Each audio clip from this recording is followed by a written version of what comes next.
I think Michael Saylor, before Bitcoin law, he didn't even knew where El Salvador was, Yes. maybe. And now you see, Michael Saylor visiting El Salvador, looking at what's going on here. I'm sure he's not here just to look, right? There's something behind it. Every player that's visited El Salvador, met with the local authorities, a year later, at least, they have deployed something. So having this type of stakeholder looking at El Salvador, it's already something.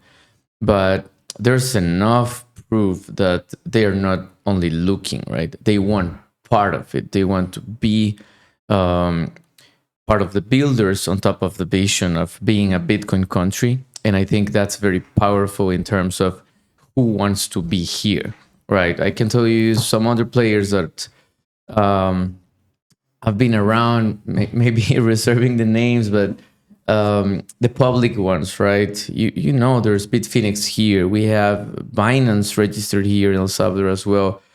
And well, we've been dealing with global players that maybe are not out there yet, but they are already here. Start dipping their toes in, huh? Yes. So we will see, I would say the next 3 to 5 years are going to be very, very appealing and exciting to be in El Salvador. Well, let's talk about that. What do you guys see then in the next 3 to 5 years? How do you see El Salvador evolving?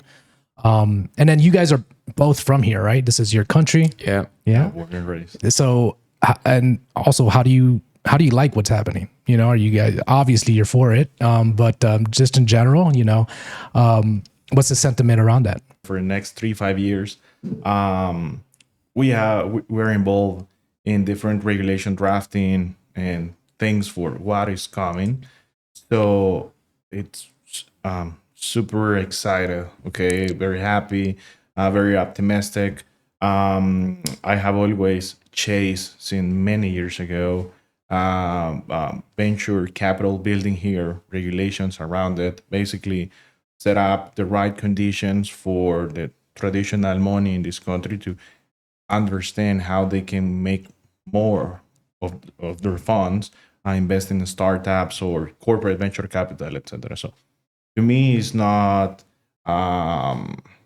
just people looking around, as Jose mentioned, all these big names that are coming here. I hope they are planning to be like a amazing jurisdiction for the venture capital, for investing in different type of stages, different type of companies, setting up different type of corporate structure. It's basically what they are looking in the different jurisdictions that they invest, but they have the direct contact here to try to set up something that will be useful for their business activities. Okay, so that's amazing. Okay, then different names will be here. Okay, at the moment there are really big names in their process of obtaining their licenses, regulations, hiring a couple of local people. In, I don't know, 6-7 months, all that will be released. They will be public with their licenses and are very relevant actors in the industry we work. Okay, and you know, about in the day-to-day life, as you know, born and raised, it's also very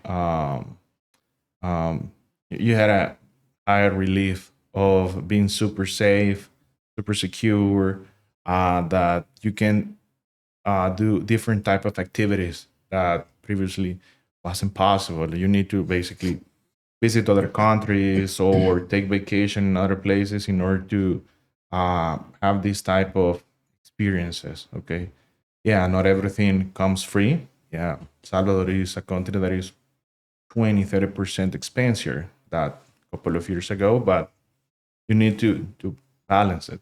Okay, so it's to me it's super optimistic. Yeah. Jose? My thoughts are, you know, from the professional standpoint, growth, right? We have been experiencing growth since Bitcoin law. We decided to, you know, dive really deep into the industry. So that's a immediate reflection on our personal paths as professionals, but then replicating that into our teams who are, other lawyers, people who maybe have never heard of Bitcoin in the past before 2021.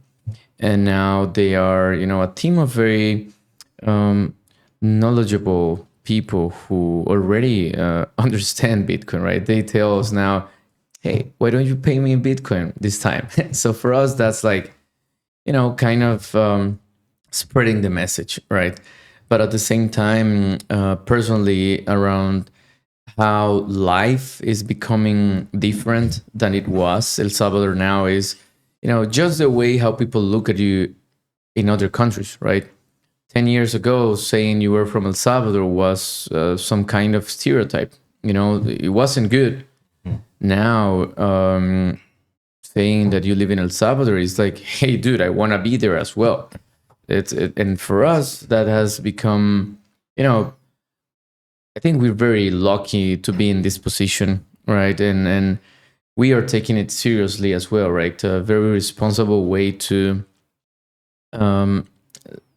help from the regulation, from the legal services, from our, heads on leaders in the industry as well, on helping, Bitcoin thrive in El Salvador from different points of view. So I see the next 5 years will be kind of, it will set the grounds for the next 50, where I hope, I can have my boat with the Bitcoin logo on top, right? So that's kind of what I want. So I think it's going to happen for a lot of people building on top of that vision.